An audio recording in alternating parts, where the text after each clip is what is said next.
Steve Wozniak. I'm going to start my presentation off with this quote. My dream is actually just to have a computer someday. If I'd imagined that it meant starting a company to sell them, I probably would have avoided the whole thing. Steve Wozniak built his first computer when he was 13 years old. and was an electronics prodigy in high school. At 19, he met a 14-year-old Steve Jobs, and the two teenagers built an electronic blue box, enabling them to hack the public telephone network and make toll-free calls. Steve Wozniak is a co-founder of Apple and an American computer pioneer, inventor, engineer, and programmer. He is born in San Jose, California on August 11, 1950. Wozniak went to University of California, Berkeley, and University of Colorado, Boulder. He's founded CL9, Wheels of Zeus, and he was a part of Homebrew Computer Club. Wheels of Zeus. Wheels of Zeus was a company founded in 2002. Woz made the wireless hardware for keeping track of physical location of enabling objects in 2004. Motorola announced that it has licensed Wheels of Zeus, Woz platform, to develop new network consumer electronic devices. CL9. CL9 was a company that developed a universal TV remote control. It was started by Steve Wozniak and designer of the first two Apple personal computers. CL9 was in business for 3 years, from 1985 to 1988, launching the 6502-based CL9 core remote control in 1987, which Wozniak calls the first programmable universal remote control. The Homebrew Computer Club was an informal group of electronic enthusiasts and technically minded hobbyists who gathered to trade parts, circuits, and information pertaining to DIY construction of personal computer devices. It was started by Gordon French and Fred Moore, who met at a community computer center in Menlo Park. They both were interested in pertaining a regular group, open forum for people to join together to work on making computers more accessible to everyone.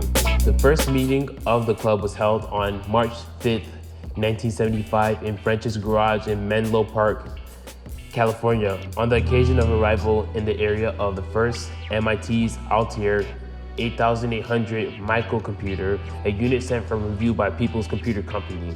Steve Wozniak credits that first meeting as inspiration to the design of the Apple I. The next few meetings were held at Large Home in Atherton, California, which had been used as a preschool. Subsequent meetings were held at an auditorium at the Sanford Leonard Accelerator Center, SLAC, until 1978, when meetings moved to the Stanford Medical School. Wozniak, or Woz, as he was commonly known as, was the son of an electrical engineer for the Lockheed Missiles and Space Company in Sunnyvale, California, in what would become known as Silicon Valley. A precocious but disciplined student with a gift for mathematics and an interest in electronics. In the 1970s, Wozniak worked at several small electronic firms in the San Francisco Bay Area before obtaining a position with the Hewlett-Packard Company in 1975, by which time he had formally dropped out of Berkeley. This is a photo of Steve and Steve with the OG Apple I computer. The Apple I computer, originally released as the Apple computer and known later as Apple I, is an 8-bit desktop computer released by Apple in 1976. The idea of selling the computer came from Wozniak's friend, co-founder Steve Jobs. The Apple I was Apple's first product. To finance its creation, Jobs sold his motorized means of transportation and a VW microbus for a few $100s. Wozniak later said that Jobs planned instead to use his bicycle to get around, and Wozniak sold his HP 65 calculator for $500. Wozniak demonstrated the first prototype in July 1976 at the Homebrew Computer Club in Palo Alto, California. Production was discontinued on September 30th, 1977, after the June 10th, 1977 introduction of its successor, the Apple II, with Bit magazine referred to as the 1977 Trinity of personal computing, along with the PET 2000 from Commodore Business Machines and TRS-80 Model 1 from Tandy Corporation. Things went downhill from there. In Wozniak's early life with working with Steve Jobs for 5 years, they were friends before Apple. They got along very well on projects, but as the years went on, Wozniak witnessed Jobs' true colors in situations where he wasn't the good person. For example, Wozniak overhears Steve Jobs saying aggressively that he owns everything that Wozniak makes on after Wozniak leaving Apple for a startup project, calling Jobs a narcissist, and he says that Jobs always wants to be in control of everything. Wozniak left Apple after a plane crash damaged his memory in 1981. Though he has remained officially an Apple employee to this day, Jobs meanwhile continued to work on product development at Apple until 1985 when he left the company amid a power struggle with then President CEO John Sculley.